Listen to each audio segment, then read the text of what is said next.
Just chin in the air, waited too long, boom! Sure did. Night-night. Lumipas man ng ilang dekada na lumalaban sa ibabaw ng lona, ang 40 anyos, na isa sa pinakamahusay na Pilipinong boksingero ng ating kasaysayan. Sa kabila ng kanyang edad, patuloy pa rin lumalaban para makapagbigay ng karangalan sa bansa. Nagsimula panghangain ni Nonito ang buong mundo matapos makapagbigay ng naglalagablab na left hook kontra kay Vic, the Raging Bull Darchinyan. Manchester Journal-Inquirer here in Connecticut marked 800 midway point of round 5. There. Darchinyan down for the first time, struggling to get to his feet in terrible shape. It's all over. It's all over. The monstrous upset. At dito nakuha niya ang pinakaunang world title at nagtala pa ng Knockout of the Year. Champion of the world, the Filipino Flash, Nonito Donaire. Matapos niyan, sunod-sunod na naging kampiyon sa 5 dibisyon at nagbigay ng emosyonal at di malilimutang alaala sa mga pambihirang tagumpay kontra sa mga magagaling na banyaga.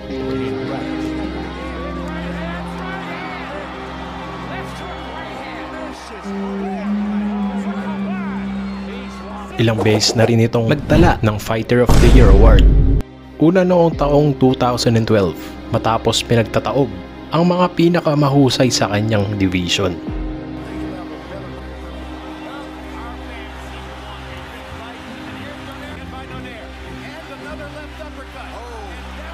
Tulad nila Wilfredo Vasquez Jr.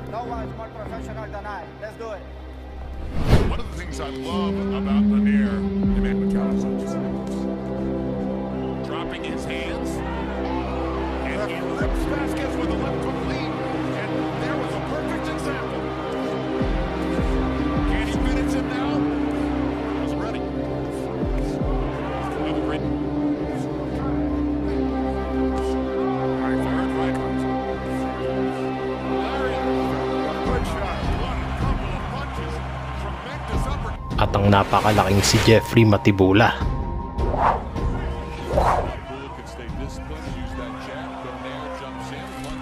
Staying away, didn't want to engage. They just missed with that left cross. Matibula is now backing straight up, which is not good.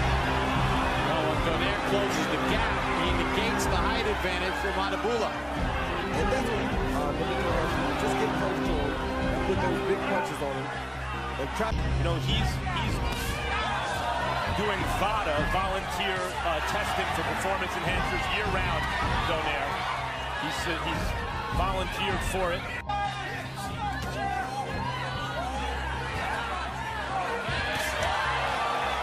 Dropping his hands in front of a taller opponent. I don't love that, Roy.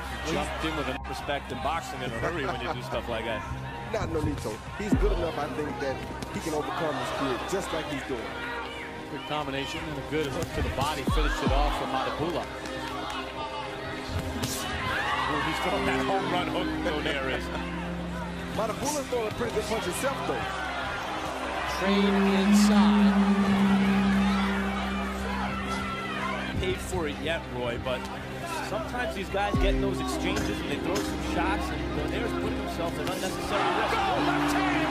Drops Matibula! Maybe not when you can punch like that.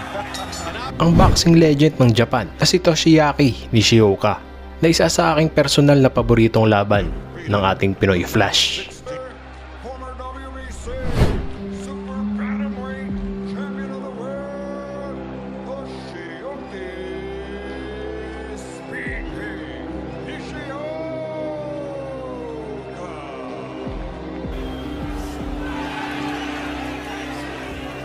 Of Rios Alvarado. Make a mistake where I can counter it. Brilliant, I think 30 to 27, Nonito Donaire. I mean, as I see this fight, It's cold outside. Nishioka down. Short shot inside.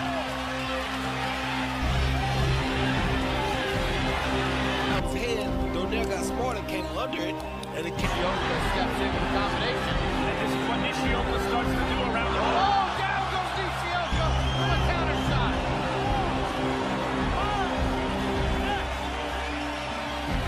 Coming into this fight, he's been down 3 times in his career. At kontra kay Jorge Arce, isang kilala at pamosong boxing star ng Mexico. Kilalang matibay kahit gulpe sarado na sa laban. Oh, good shot. Left hook. Oh, badly hurt by the left hook. He stays. That will confirm and enhance his reputation. Campeón Jorge El Rabioso, defending WBO Super Bantamweight, the Filipino Velasquez.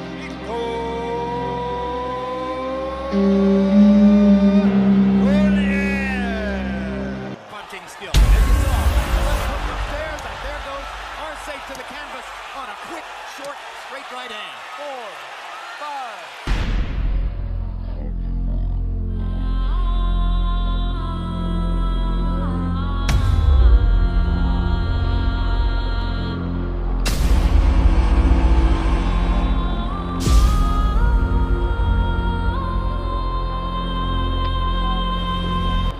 Down again. Second knockdown of the fight for Nonito Donaire, and Jorge Arce is rubbing a glove against his left eye. A glove went into his left eye, and he's trying to blink through it and get to the end of this round. Good right hand by Donaire. And another left uppercut. And down goes Arce. Here's another look at the knockout by Donaire. In what Jorge Arce now says was the last fight. At kahit sa modernong panahon, nagawa pa ulit ni Nonito Donaire na makakuha ng Fighter of the Year Award noong taong 2021 sa edad na 39. Kaya sa kanyang nakakapanabik na pagbabalik matapos ang isang taon na hindi pagtungtong sa ibabaw ng ring, mabigyan pa kaya tayo ni Nonito the Filipino Flash Donaire ng mga pambihirang performance? At makagawa pa kaya siya ng isa na namang history? Ito na nga ba ang pagkakataon para isakatuparan niya ang maging undisputed champion na kanyang inaasam? Kaya sa kaabang-abang na pagbabalik ni Nonito Donaire Jr. Young left his chin in the air, waited too long. Just might be that, and it is. Para sa bakanting pandaigdigang titulo ng WBC sa dibisyon ng Bantamweight kontra sa Mexicanong si Alejandro Santiago, nagaganapin sa Las Vegas, Nevada ngayong July 16 ng umaga, oras sa Pilipinas. Kung masusungkit ni Nonito Donaire ang nooy kanyang titulo na WBC Bantamweight Championship, ay mabibreak niya ang sariling record at siya ay hihirangin na oldest Bantamweight World Champion ng kasaysayan ng boxing. And to all the Filipinos out there who never believed in me, but I did it, and I proved you guys wrong. But I know that you're gonna support me because I proved to the world that I'm something now. And I would like to thank everybody. Mabuhay ang Pilipinas. At bilang isang patikim, ito ang Mexicanong makakalaban ni Donaire na si Alejandro Santiago.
Filipino.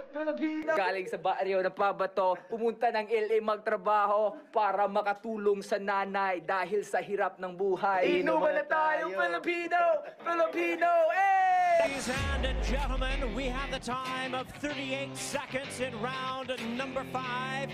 Our referee in charge, Eddie Claudio, stops the contest. The winner by way of technical knockout in the new